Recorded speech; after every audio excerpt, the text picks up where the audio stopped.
संपूर्ण विश्वाला सुख शांती मानवता तथा दुःखमुक्तीचा आर्य संदेश देणारे विश्व शांतीदूत महाकारुणिक तथागत भगवान सम्यक संबुद्ध यांना त्रिवार अभिवादन करतो।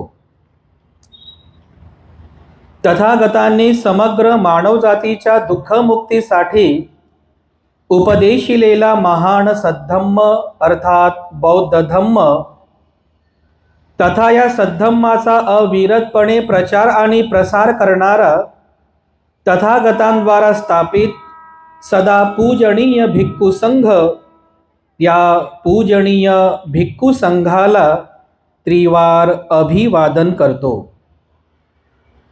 ज्यांच्या अथांग अमर्याद त्याग प्रभावामुळे आज या भारतभूमीला बुद्धभूमीचे रूप पुन्हा एकदा प्राप्त झालं, असे बौद्ध धम्माचे पुनरुद्धारक तुम्हा आम्हा सर्वांचे उद्धार करते प्रज्ञा सूर्य बोधिसत्व डॉक्टर बाबासाहेब आंबेडकर यांच्या समग्र धम्मक्रांतीमध्ये जीवनाच्या शेवटच्या श्वासापर्यंत समर्पित राहून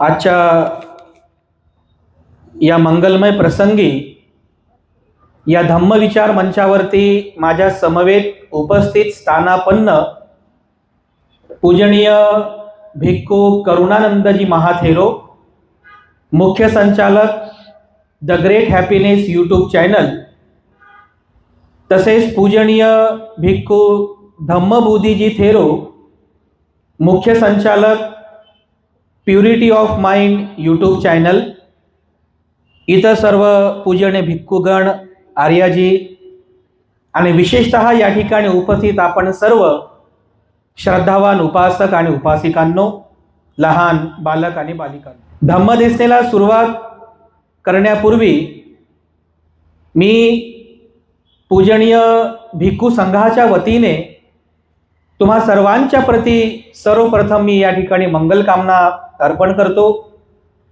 विशेषतः त्यांच्या प्रती मंगलकामना अर्पण करतो की ज्यांच्या पुढाकारामुळे आजची ही धम्म परिषदेची तारीख निश्चित झाली आणि या धम्म परिषदेला मूर्त स्वरूप प्राप्त झालं। असे आजच्या या धम्म परिषदेचे मुख्य आयोजक महात्मा फुले सार्वजनिक कमिटी, अंजली बुद्धविहार, धम्मोदय बुद्धविहार या सर्वांच्या संयुक्त विद्यमाने नागपूर नगरीत गोधनी परिसरातील या समता पार्कमध्ये ही धम्म परिषद संपन्न होत आहे। मी आपल्या सर्व आयोजकांचं या ठिकाणी निश्चितच अभिनंदन व्यक्त करेल, धन्यवाद सुद्धा व्यक्त करेल, कारण मागील अनेक दिवसांपासून नव्हे तर महिन्यांपासून या धम्म परिषदेच्या तारखेसाठी फोनवर फोन सुरू होते। मी तर इतर कोणाला ओळखत नाही, पण आमच्या त्या क्षितिजाताई मनोहर आहेत, मागे उभे आहेत बघा, त्यांना खुर्ची मिळाली की नाही माहीत नाही, त्यांनी फोनवर फोन करून म्हणते आम्हाला गोधनीमध्ये धम्म परिषदेची तारीख निश्चित करायची आहे, तारीख द्या। पण अनेक दिवसांपासून तारखेंचा काही गोंधळ सुटत नव्हता। शेवटी सगळी चर्चा झाली आणि आजची ही जी ऐतिहासिक तारीख आहे, आजच्या या तारखेला ही धम्म परिषद आपल्या गोधनी नगरीमध्ये संपन्न होत आहे। त्यासाठी प्रथमतः मी आपल्या सर्वांना सूचित करेल, एकदा आपल्या सर्वांसाठी आपण जोरदार टाळ्या सुद्धा वाजवल्या पाहिजे आणि साधुवाद सुद्धा व्यक्त केला पाहिजे की मागे लागून आजची तारीख निश्चित झालेली आहे आणि पहिली धम्म परिषद आहे। अगदी सुरुवातीपासून आम्ही काय निरीक्षण करतो बघा, लोकांचं निरीक्षण, व्यवस्थेचं निरीक्षण, अगदी छोट्या छोट्या गोष्टी असतात, काही गोष्टी जमतात, काही गोष्टी जमत नाहीत, चुका होतात, पण यामध्ये स्वतःला कमी मानायची गरज नाही आहे। कारण आम्ही स्वतः सांगतो की जो व्यक्ती काहीतरी करतो ना, त्या व्यक्तीकडून थोड्या मोठ्या चुका होतात, पण त्या चुका आणखी सुधारणा करून पुन्हा ती चूक होऊ नये, आणखी त्याची सुधारणा करून आपण ही धम्म परिषद आणखीन मोठ्या प्रमाणामध्ये करू शकतो. तर ज्यांना कुणाला म्हणजे या आयोजक आहेत, महिला असतील, माता भगिनी असतील, त्यांना जर असं वाटत असेल की आमची पहिली धम्म परिषद आहे, हे असं करायला पाहिजे होतं, इथं आम्ही चुकलो, तर असं मनावर काय मोठं ओझं घेऊ नका. पहिली धम्म परिषद आहे, पहिली धम्म परिषद आहे, तर ही तुमची सुरुवात आहे. आणि मी नेहमी सांगत असतो की जिथे कुठे सुरुवात होत असते ना, तर माझा गुरुमंत्र मी देऊनच जातो, पहिली म्हणजे शेवटची नको. आमचा हा गुरुमंत्रच आहे, तुम्ही लक्षातच ठेवायचा. पहिली म्हणजे शेवटची नको, पहिली म्हणजे सुरुवात. आता ही पहिली धम्म परिषद तुमची ही धम्म कार्याची सुरुवात झालेली आहे. दरवर्षी अशा धम्म परिषदांचं आयोजन करा, धम्म कार्याला गती देण्याचं काम करा. नक्कीच आपल्या गोधनी शहरांमधून सुद्धा धम्म परिषदेच्या रूपाने एक चांगला आदर्श आपण या ठिकाणी निर्माण करू शकतो. मी स्वतः संपूर्ण आयोजक जे आहेत, माता भगिनी जे आहेत, आणि ज्यांनी ज्यांनी तनमन धनाने प्रत्यक्ष असो की अप्रत्यक्ष असो, ज्यांनी सहकार्य केलं, त्या सर्वांच्या प्रती मी खूप खूप मंगलकामना अर्पण करतो. बघा, एवढे पुण्यवान लोक आहोत आपण. विशेषतः नागपूरचे लोक पुण्यवान आहेत. ते यासाठी की काही वेगळं सांगायला नको, म्हणजे या भारत देशातील नागपूर हे एकमेव ठिकाण असं आहे की त्याला इतिहास लागलेला आहे, त्याच्यामागे मोठा इतिहास आहे. बाबासाहेब आंबेडकरांनी तर या नागपूरमध्येच बौद्ध धम्माचं पुनर्जीवन केलं, बौद्ध धम्म पुन्हा पुनर्जीवित केला. हा तर इतिहास आहेच. बाबासाहेबांच्या पदस्पर्शाने पावन आणि पुनीत झालेली ही नागपूरची भूमी आहे. पण बाबासाहेबांनी पण ते विशदच केलं, कारण सहज म्हणून करायचं म्हणून नागपूर शहराची निवड केलेली नाही. बाबासाहेबांनी तो इतिहास उजागर केला की नागपूर शहर निवडण्यामागे याच्या मागे मोठं ऐतिहासिक कारण आहे. कारण नागपूर जे शहर आहे, हे नागपूर शहर नागवंशीय लोकांच्या राजधानीचं ठिकाण होतं. कोणाचं? नागवंशीय लोक. आता तुमच्या नागपंचमी साजरी करतात ना, मला काही बघितलं मी, नागपंचमी करतात साजरी. त्या भिंतीवरती असं नागाचं चित्र बनवतात, नाही एखाद्या कागदावर नागाचं चित्र बनवतात, त्या नागाची पूजा करतात. आणि खरोखरचा जर नाग घरात निघाला मग तर विचारूच नका. अरे नागपंचमी अशी नाही आहे, त्या खऱ्या नागाची पूजा करण्याची नागपंचमी नाही आहे. नागपंचमीचा इतिहास आहे की नागवंशीय लोकांमध्ये या भारतात असे 5 नागराजे होऊन गेले. त्यापैकी एक नागराजा होता मुचलिंद नावाचा, त्याच्यानंतर आणखी 4 राजे झाले. त्या नागवंशीय राजांनी या भारतामध्ये बुद्ध धम्माचं रक्षण केलं, बुद्ध धम्माचा प्रचार प्रसार केला. आणि म्हणून त्या नागवंशीय राजांच्या स्मृतीप्रित्यर्थ ती नागपंचमी साजरी केली जात असते. हा त्या मागचा इतिहास आहे. हा इतिहास बाबासाहेबांनी उजागर केला बघा. आणि म्हणून या नागपूर या ऐतिहासिक नगरीची बाबासाहेबांनी निवड केली. हे नावं जे पडतात ना, नागपूर, चंद्रपूर, औरंगाबाद, हे जी नावं पडतात, या नावामागचा इतिहास आहे. आजही नागनदी नागपूरमध्ये वाहते, आहे की नाही? हा इतिहास आहे आणि हा इतिहास आपण जाणला पाहिजे. या सर्व दृष्टिकोनातून मी तुम्हाला सांगतोय की आपण किती पुण्यवान आहोत की अशा नागवंशीय लोकांच्या राजधानीचे आपण नागरिक आहोत. या नागवंशीयांच्या राजधानीमध्येच बाबासाहेब आंबेडकरांनी बुद्ध धम्माचं पुनर्जीवन केलं. आपला जन्म या नागपुरात झाला, बरोबर आहे. 14 ऑक्टोबर 1956 त्या बाबासाहेब आंबेडकरांनी आपल्याला नवा जन्म दिला आणि त्या नवीन जन्माने आपण बौद्ध म्हणून स्वाभिमानाने आज जीवन जगत आहोत. हे सर्व पुण्य, हे सगळं पुण्य केवळ आणि केवळ आपल्याला प्राप्त झालेलं आहे बघा. विशेषतः तुम्हाला नागपूर वासियांना प्राप्त झालेलं आहे. केवढं मोठं पुण्य मिळालं आपल्याला. म्हणजे एक काळ असा होता की बाबासाहेबांना शाळेमध्ये बसून शिकू दिल्या जात नव्हतं. आज आपल्या लोकांच्या शाळेच्या संस्था आहेत, संस्था आपल्या लोकांच्या आहेत. एक काळ असा होता की जर आजारी पडले, रमाईची गोष्ट, आजारी पडले तर दवाखान्यात जाता येत नव्हतं. आज आपल्या लोकांचे स्वतःचे 5 स्टार दवाखाने आहेत की नाही? स्वतःचे दवाखाने आहेत ना. राहायला घर नव्हतं, आज टोले गंज असे बंगले तयार झाले, रो हाऊस तयार झाले. किती परिवर्तन झालं आपल्यामध्ये, किती परिवर्तन झालं. सगळं मुलाग्र बदल झाला बघा आपल्यामध्ये. हे सगळं जे काही पुण्य आपल्याला मिळालं बघा, केवळ आणि केवळ डॉक्टर बाबासाहेब आंबेडकरांमुळे प्राप्त झालेलं आहे बघा. बाबासाहेबांनी हा इतिहास आपल्याला जाणून दिला. बाबासाहेबांनी आपल्याला चळवळीमध्ये आणलं, या सांस्कृतिक चळवळीमध्ये आणलं, या विचारांच्या चळवळीमध्ये आणलं. आणि म्हणून बघा, केवळ आपण धार्मिकच नाही आहोत. म्हणजे इतर जसे लोक धार्मिक आहेत ना, केवळ धर्म धर्म धर्म धर्म करतात. आपण फक्त धार्मिकच नाही, तर आपल्याला एक वैचारिकता प्राप्त झालेली आहे. एका विचाराची आपण वारसदार आहोत. म्हणजे फक्त धर्म धर्म आपण करत नाही, एका विशिष्ट विचारांचे आपण वारसदार आहोत बघा. कोणता तो विचार आहे? हा विचार या भारतामध्ये उत्पन्न झाला, त्या विचाराची या भारतात स्थापना झाली. आणि या विचारांनाच या समाजामध्ये पेरण्यासाठी असे अनेक बहुजन महापुरुष जन्मास आले, बहुजन माता जन्मास आल्या. तर बघा, आपण जर धर्म धर्म करत राहिलो असतो, तर मला तरी वाटते आपण महापुरुषांच्या जयंत्या पण साजऱ्या केल्या नसत्या.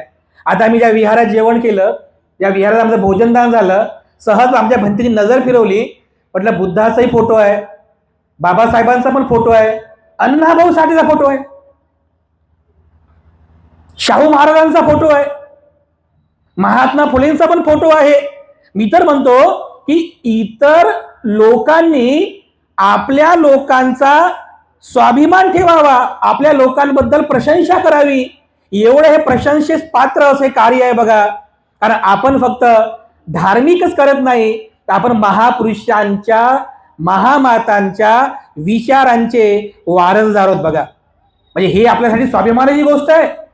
आपल्या बुद्ध विहारांमध्ये आपण महात्मा फुलेची जयंती साजरी करतो ना, करता का तुम्ही? आपण आपल्या विहारांमध्ये, म्हणजे आपल्या जी पूजा स्थळ आहे, आपल्या बुद्ध विहारांमध्ये आपण महात्मा फुलेची जयंती साजरी करतो. कारण आपण वैचारिक आहोत, फक्त धार्मिकच नाही, आपण वैचारिक सुद्धा आहोत. आपण शाहू महाराजांची जयंती साजरी करतो, बरोबर आहे, कारण आपण वैचारिक आहोत. काही काही विहारांमध्ये तर अण्णाभाऊ साठेची जयंती साजरी करतात, और छत्रपती शिवाजी महाराजांची जयंती साजरी करतात त्या दिवशी बघा. आता आमच्या जे धम्मबोधी भंते जी आहेत, यांनी 19 फेब्रुवारी स्पेशल शिवाजी महाराजांची जयंती आहे, त्या निमित्ताने धम्म परिषदेचे आयोजन केलेलं आहे बघा जळगावमध्ये.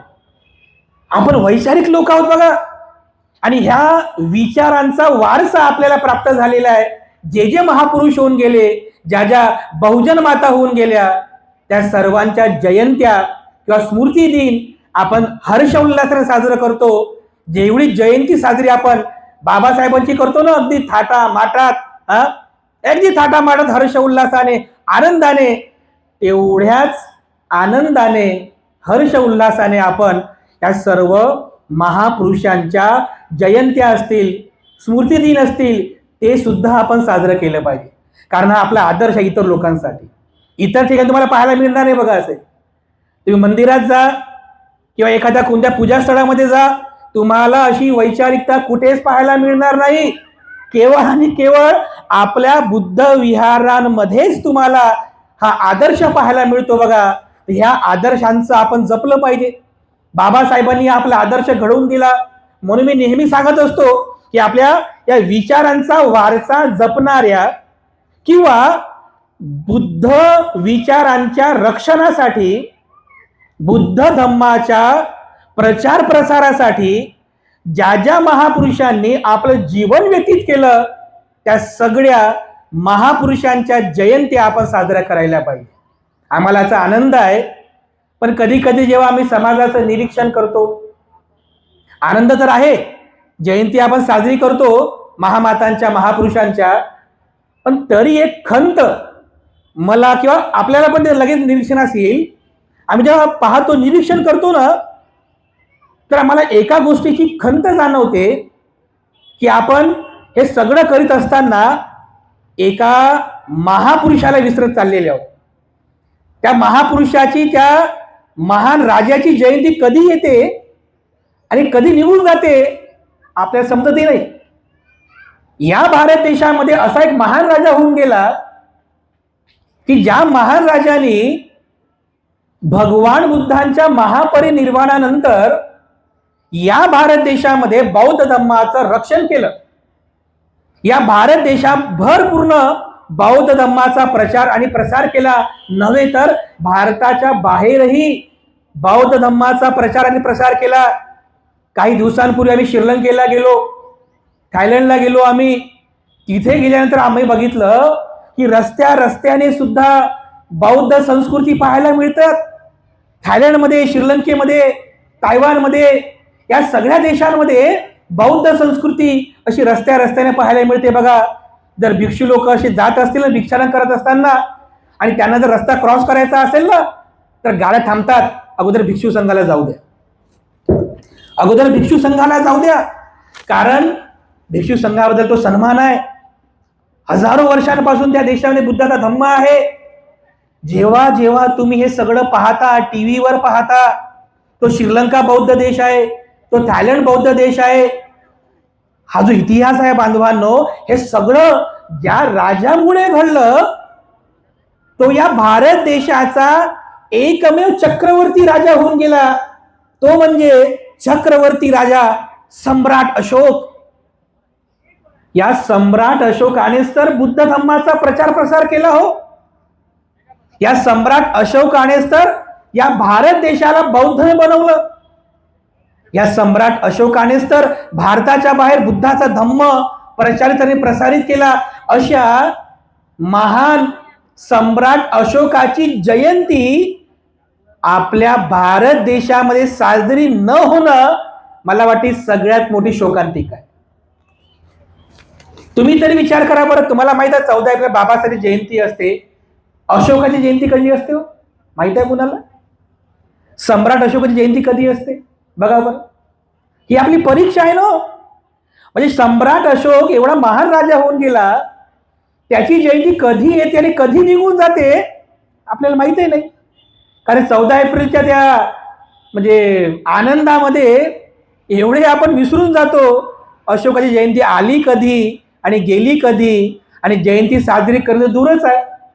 म्हणून जेव्हा जेव्हा आम्ही लोकांमध्ये जातो, लोकांना हे आव्हान करतो की आपण सम्राट अशोकाची जयंती सुद्धा तेवढ्याच हर्ष उल्हासाने साजरी केली पाहिजे. जेव्हा तुम्ही इतिहास बघाल, इतिहासात सांगितलेलं आहे, कारण जन्माची तारीख तर निश्चित नाही आहे, पण काही तिथीनुसार ते निश्चित झालेलं आहे. चैत्र मासाच्या शुक्ल अष्टमीला सम्राट अशोकाची जयंती ही भारतभर साजरी केली जात असते. कधी? चैत्र महिन्याच्या म्हणजे साधारणतः एप्रिल महिन्याच्या चैत्र महिन्याच्या शुक्ल अष्टमीला सम्राट अशोकाची जयंती संपूर्ण भारतात साजरी केली जाते. ही तारीख निश्चित केलेली आहे. मला वाटतं यावेळेस काहीतरी 24 का 25 मार्चला सम्राट अशोकाची जयंती आहे. एक महान राजा ज्याने बुद्ध धम्माचं रक्षण केलं, एक महान राजा की ज्याने बुद्ध धम्माचा प्रचार प्रसार केला, त्या सम्राट अशोकाची जयंती सुद्धा तुम्ही साजरी केली पाहिजे. एक छत्री राज्य होतं या संपूर्ण भारतामध्ये. एक छत्री राज्य म्हणजे काय? म्हणजे त्याच्या त्या राज्याला आव्हान देऊ शकेल असा दुसरा राजा कोणीच नव्हता बघा.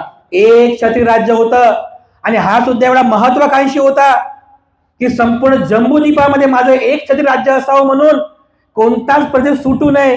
तर कलिंगवरती आक्रमण केलं आणि या कलिंग देशावर म्हणजे आता ही उडीसा जे आहे ना, उडीसा त्याला कलिंग म्हणायचे, त्यावरती आक्रमण केलं. घनघोर युद्ध झालं आणि सहजरित्या त्याने ते कलिंग जिंकलं. परंतु जेव्हा त्याने बघितलं की या युद्धामध्ये भरमसाठ असा म्हणजे मोठ्या प्रमाणामध्ये रक्तपात वाहिलेला आहे, रक्ताचे पाठ वाहत आहेत, कोणाचा भाऊ मेला, कोणाचा पती मेला, कोणाचा तरुण मुलगा मेला, एवढा रक्ताचा पाठ वाहत आहे बघा. हे सगळं बघून सम्राट अशोकाचं मन वितळलं. त्याला समजलं की आपण लोकांवरती राज्य करायला निघालो होतो, पण खरं राज्य तर लोकांच्या मनात बसण्यामध्ये आहे. लोकांच्या मनामध्ये आपली प्रतिमा निर्माण झाली पाहिजे. हा रक्त संचार, हा रक्त सहार काहीच कामाचा नाही आहे. त्याने तेव्हापासून तो युद्धाचा मार्ग सोडला आणि बुद्ध धम्माचा स्वीकार केला. बघा, अशोकाचा हा मोठा इतिहास आहे. त्यानंतर त्याने संपूर्ण जीवन बौद्ध धम्माच्या प्रचार आणि प्रसाराकरिता व्यतीत केलं. काय करू मी आता? धम्माच्या प्रचार प्रसाराकरिता मी काय करू? तर तो इतिहास बघा सम्राट अशोकाचा, म्हणजे त्याने काय काय केलं धम्माच्या रक्षणासाठी, बुद्ध धम्माच्या प्रचार प्रसाराकरिता. तर त्याला समजलं की बौद्ध धम्माचा प्रचार झाला पाहिजे. तर एक इतिहास आहे बघा, भगवान बुद्धांचं जेव्हा महापरिनिर्वाण झालं, तेव्हा भगवान बुद्धांच्या महापरिनिर्वाणानंतर भगवान बुद्धांच्या जे अस्थी होत्या, अवशेष, त्या अस्थींवरती सुरुवातीला या भारत देशामध्ये 8 स्तूपांची निर्मिती झाली होती. किती? 8 बुद्ध अस्थी स्तूपांची निर्मिती झाली होती. बघा, सम्राट अशोकाने काय महान कार्य केलं. सम्राट अशोकाने या 8 अस्थी स्तूपांपैकी 7 अस्थी स्तूपांचं पुन्हा उत्खनन केलं. त्या सगळ्या बुद्ध अस्थी एकत्रित केल्या, जमा केल्या, पाटलीपुत्राला घेऊन आला, त्या बुद्ध अस्थींची पूजा केली आणि त्या बुद्ध अस्थींचे असे छोटे छोटे छोटे छोटे असे 84,000 भाग केले. किती? त्या बुद्ध अस्थींचे 84,000 भाग केले आणि त्या 84,000 बुद्ध अस्थींवरती त्याने संपूर्ण जम्बूद्वीपामध्ये 84,000 बुद्ध अस्थी स्तूपांची निर्मिती केली. व किती? विचार करा, 84,000 बुद्ध अस्थी स्तूप. आजचं जे अफगाणिस्तान आहे, पाकिस्तान आहे, उझबेकिस्तान आहे, हा संपूर्ण भारत, या सगळ्या पट्ट्यात जम्बूद्वीप म्हणायचे. या सगळ्या जम्बूद्वीपामध्ये सम्राट अशोकाने 84,000 स्तूपांची निर्मिती केली. विचार करा बरं, की ज्या देशामध्ये 84,000 स्तूप असतात, तो देश किती महान असेल. एक प्रकारे सम्राट अशोकाने या स्तूपांच्या माध्यमातून भगवान बुद्धांना आदरांजली व्यक्त केली. पण आज जेव्हा आपण पाहतो, ते 84,000 स्तूप कुठे गेले? ते 84,000 स्तूप जे अशोकाने निर्माण केले, ते गेले कुठं? तर बघा, काही स्तूप सापडलेले आहेत, काही स्तूप तर जमिनीखाली गडप झालेले आहेत, काही स्तूप अजूनही कुठं निर्माण केले याला थांग पत्ता सुद्धा लागलेला नाही. बघा, पण इतिहास आहे की त्या काळात 2200 वर्षांपूर्वी सम्राट अशोकाने या संपूर्ण भारत देशात बुद्ध अस्थी स्तूपांची निर्मिती केली. भिक्षू संघाला राहण्याकरिता विहारांची निर्मिती केली, चैत्यागाराची निर्मिती केली, संघारामाची निर्मिती केली.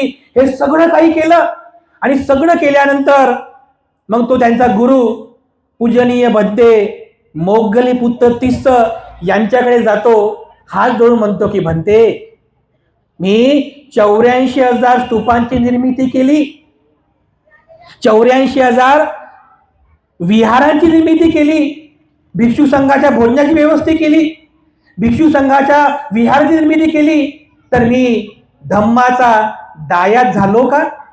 धम्माचा दायाद म्हणजे धम्माचा सखा, धम्माचा वारसदार होणे. तर भंते मोगलीपुत्र तिस्स काय म्हणतात की हे राजा, तुम्ही जरी 84,000 स्तूपांची निर्मिती केली असेल, तुम्ही जरी 84,000 विहारांची निर्मिती केली असेल, पण तरी सुद्धा तुम्ही धम्माचे दायक झाले नाही. तुम्ही केवळ धम्माचे दायक झालेले आहात, चतुपथचे दायक झालेले आहेत. जर तुम्हाला धम्माचा दायाद व्हायचं असेल तर तुम्हाला तुमचा मुलगा भिक्षू संघाला दान द्यावं लागेल. बघा ना, एवढा मोठा राजा, मला धम्माचा दायाद व्हायचा आहे.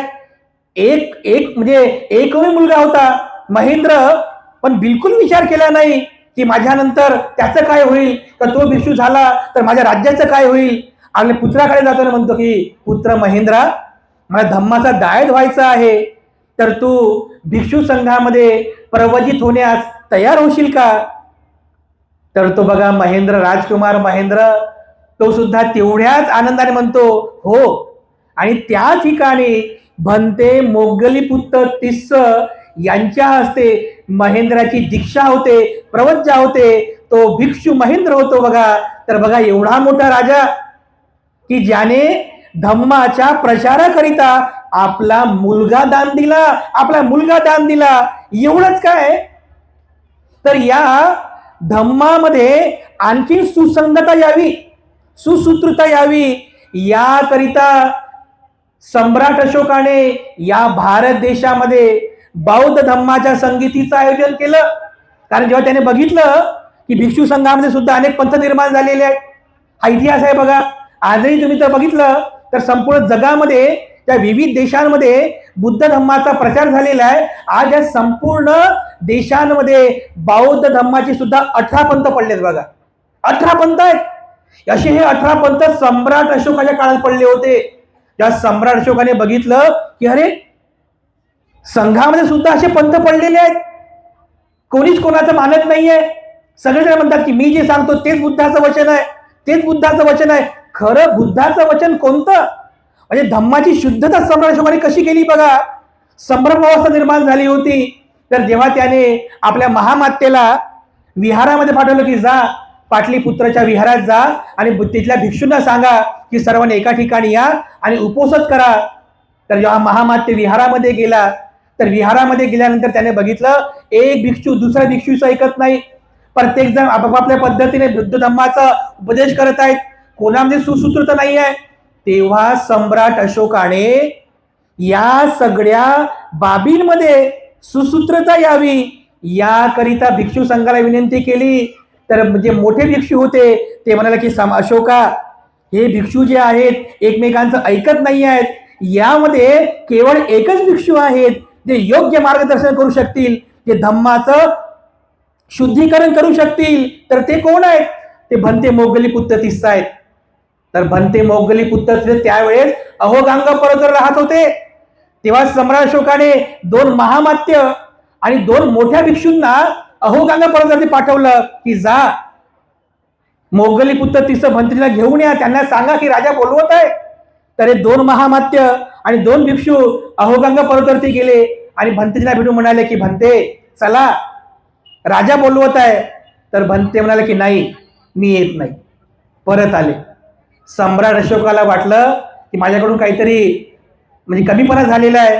तर त्यानंतर तो पुन्हा 4 महामात्य पाठवतो, 4 महामात्य आणि 4 भिक्षू असे 8 लोकांना पाठवतो. पुन्हा जातात आणि भंतेला म्हणतात की भंते चला राजा बोलवत आहे. तरी म्हणतात की नाही येत नाही. पुन्हा 8 भिक्षू आणि 8 महामात्यांना अशा 16 लोकांना पाठवतो. पुन्हा जातात आणि म्हणतात की चला भंते राजा बोलवत आहे. तरी भंते म्हणतात की नाही येत नाही. त्यानंतर पुन्हा 16 भिक्षू आणि 16 महामात्यांना अशा 32 लोकांना पाठवतात आणि म्हणतात की तिथे जाऊन त्यांना असं म्हणा राजा बोलवत आहे असं म्हणा नका, त्यांना असं म्हणा की भंते धम्म आणि विनय संकटामध्ये आहे, धम्माचं रक्षण करण्यासाठी चला. विनय संकटामध्ये आहे, विनयाचं रक्षण करण्यासाठी चला. तेव्हा जाऊन भंते मोगलीपुत्र तिस्सा पाटलीपुत्रला येतात आणि इथे येऊन स्वतः सम्राट अशोक भंतेंकडून उपोषण ग्रहण करतो आणि 1 महिन्यांपर्यंत उपोषणाचं पालन करतो, धम्माचं आचरण करतो. आणि एवढं सर्व केल्यानंतर मग म्हणतो की भंते आता आपल्या मार्गदर्शनामध्ये आपण धम्माचं शुद्धीकरण करावं. तेव्हा 1000 भिक्षूंच्या उपस्थितीमध्ये पाटलीपुत्रमध्ये म्हणजे आता जे पटना आहे पाटलीपुत्रमध्ये बौद्ध धम्माची 3री धम्मसंगीती संपन्न झाली होती. ती धम्मसंगीती करण्याचं संपूर्ण श्रेय सम्राट अशोकाला जाते बघा. सम्राट अशोकाने त्या काळात धम्माचं शुद्धीकरण केलं, धम्माचं रक्षण केलं. एवढंच काय तर धम्म हा फक्त जम्बूद्वीपापुरताच मर्यादित राहू नये म्हणून त्याने धम्माचा प्रचार जम्बूद्वीपाच्या बाहेर सुद्धा व्हावा म्हणून भिक्षूंच्या समित्या स्थापन केल्या. बघा सम्राट अशोकाचं कार्य. भिक्षूंच्या 9 समित्या स्थापन केल्या. त्या 9 समितीमध्ये असा प्रत्येक भिक्षूंना त्याने वेगवेगळ्या प्रदेशामध्ये पाठवलं. त्यापैकी एक भिक्षू आपल्या महाराष्ट्रामध्ये आले होते. त्यांचं नाव होतं भंते भंते काय होतं भंते धम्मरक्षित. महाराष्ट्रात आले, धम्माचा प्रसार केला. भंते सोन आणि भंते उत्तर या 2 भिक्षूंना आजचं जे थायलंड आहे म्यानमार आहे त्याला स्वर्णभूमी म्हणायचे त्या देशामध्ये पाठवलं.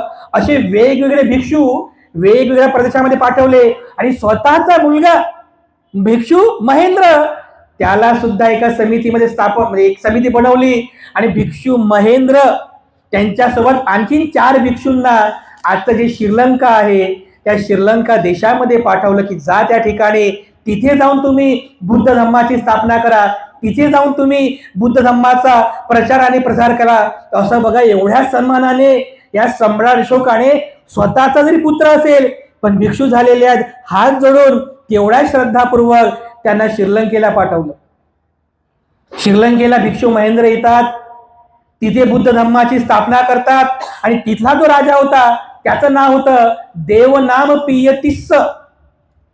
त्या राजा देवनाम पियतिस्सने तेवढ्या श्रद्धापूर्वक भिक्षू महेंद्राचं स्वागत केलं आणि भिक्षू महेंद्राकडून धम्म ग्रहण केला, तो सुद्धा बौद्ध झाला.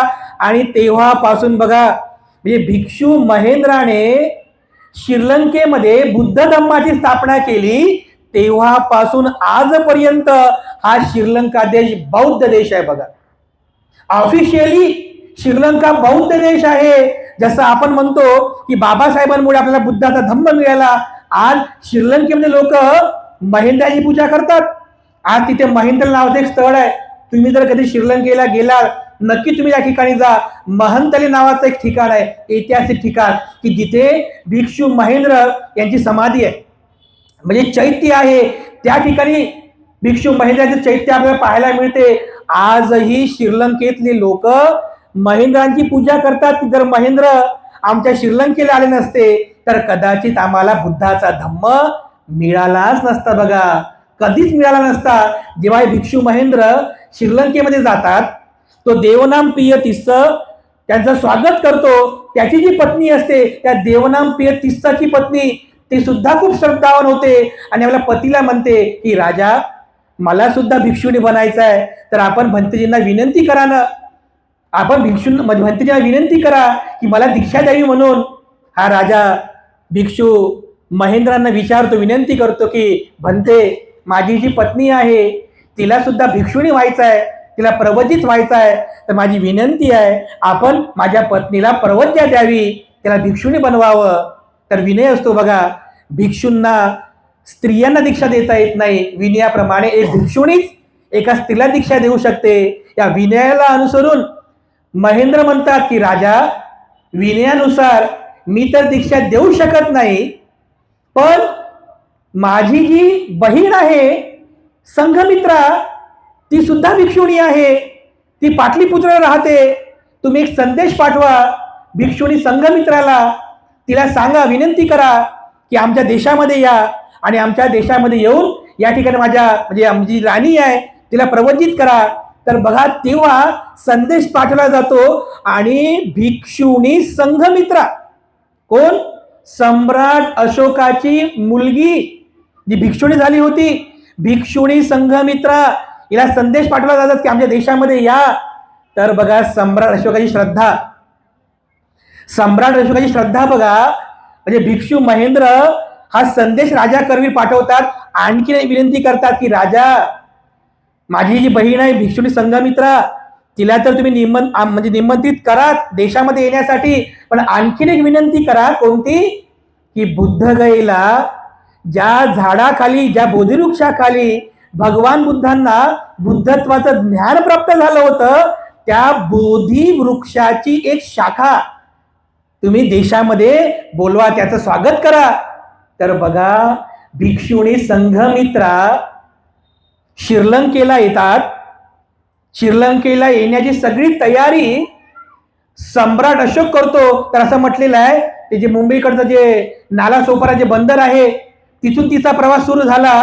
तर आपल्या म्हणजे एका सोन्याच्या पात्रामध्ये बुद्धगयेच्या बोधिवृक्षाची एक शाखा त्याच्यामध्ये रोवून ते सोन्याचं पात्र आपल्या शिरोवरती घेतो सम्राट अशोक, आणि जिथपर्यंत त्या समुद्रामध्ये उतरता येईल, अगदी या मानेपर्यंत पाणी येईपर्यंत तिथपर्यंत समुद्रामध्ये उतरतो. तेवढ्या श्रद्धेने ते सोन्याचं पात्र, ते बोधिवृक्षाची ब्रांच भिक्षुणी संघमित्रा देतात, हात जोडतात, प्रवासाच्या शुभेच्छा देतात आणि भिक्षुणी संघमित्रा त्या भारतातून धम्माचा तो प्रचार म्हणजे बोधिवृक्षाची फांदी घेऊन श्रीलंकेला येतात. बघा, ताम्रलिपीला येतात आणि तिथे जाऊन त्या बोधी वृक्षाची स्थापना श्रीलंकेची जी प्राचीन राजधानी आहे अनुराधापूरमध्ये त्याचं रोपण करतात.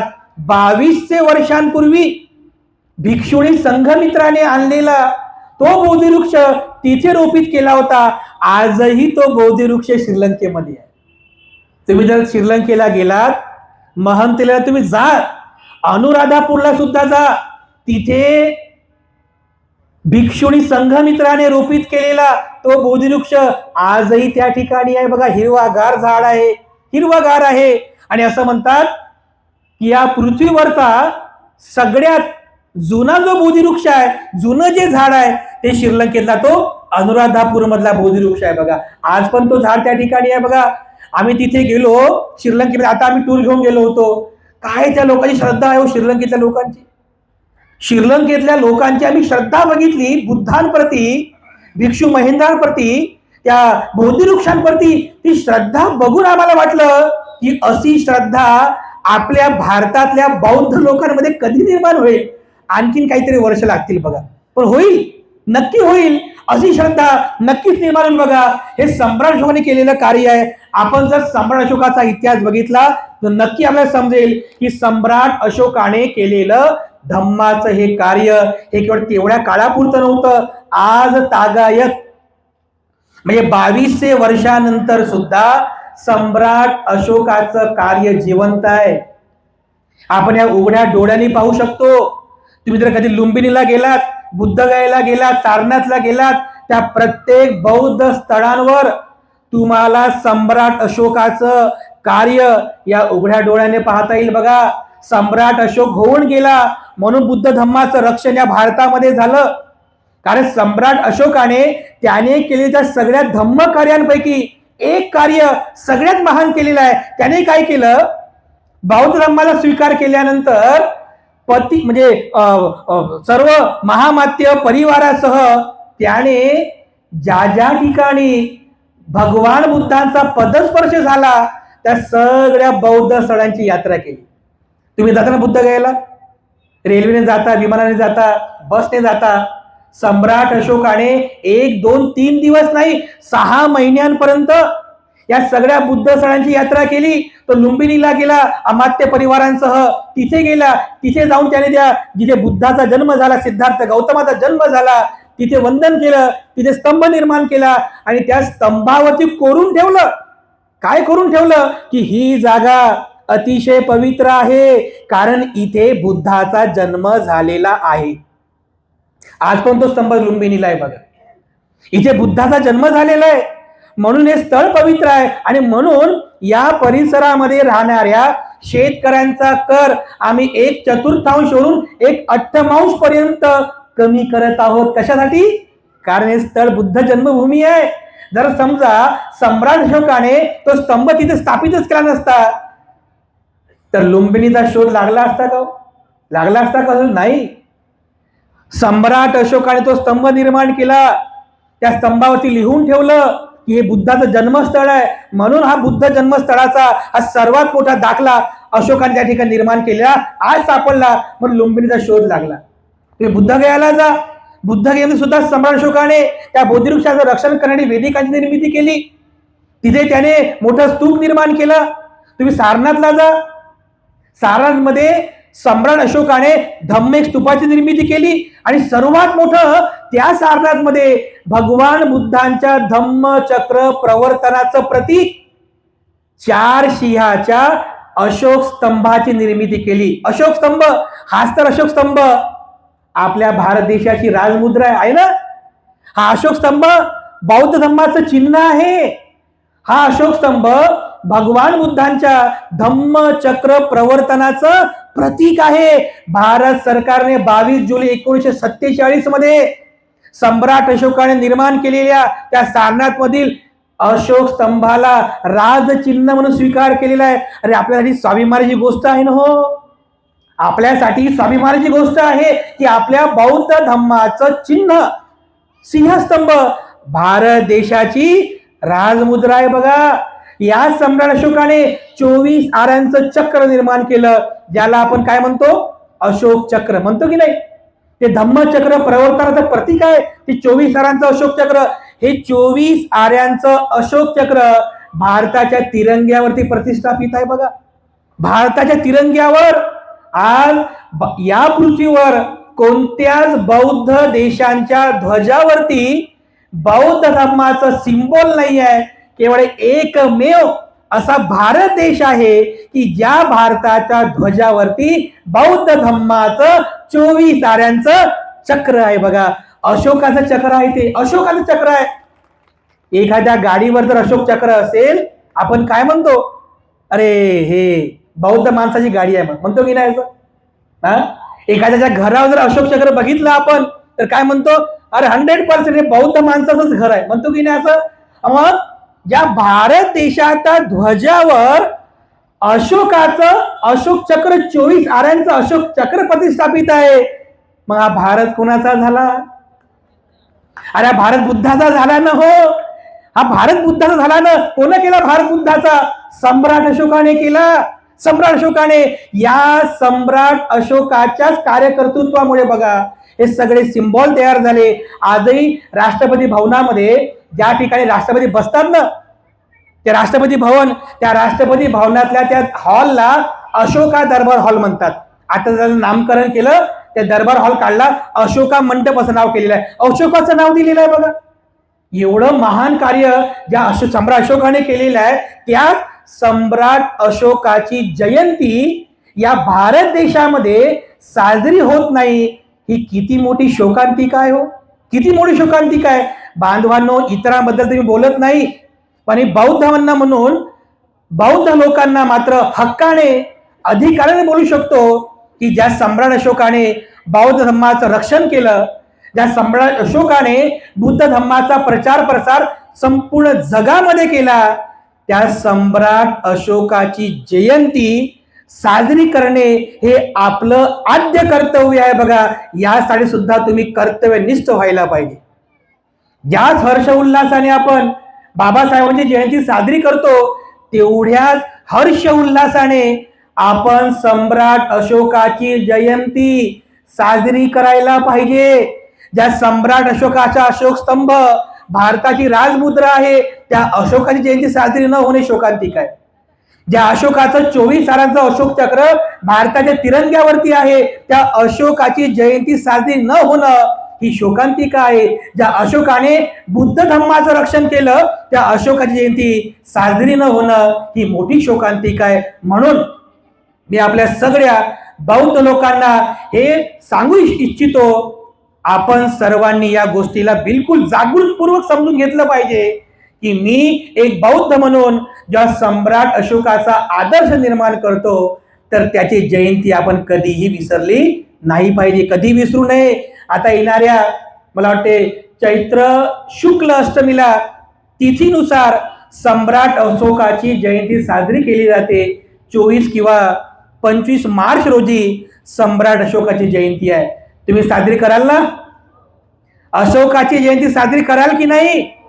आता जयंती आली कधी आणि गेली कधी हे आपल्याला समजणार पण नाही. असं होऊ नये, बिलकुल असं होऊ नये. म्हणून तुम्हाला माझं आव्हान आहे की आपण सर्वांनी तेवढंच विचारांचा वारसा जपून, हा इतिहास जाणून सम्राट अशोकाची जयंती मोठ्या प्रमाणामध्ये साजरी करायला पाहिजे.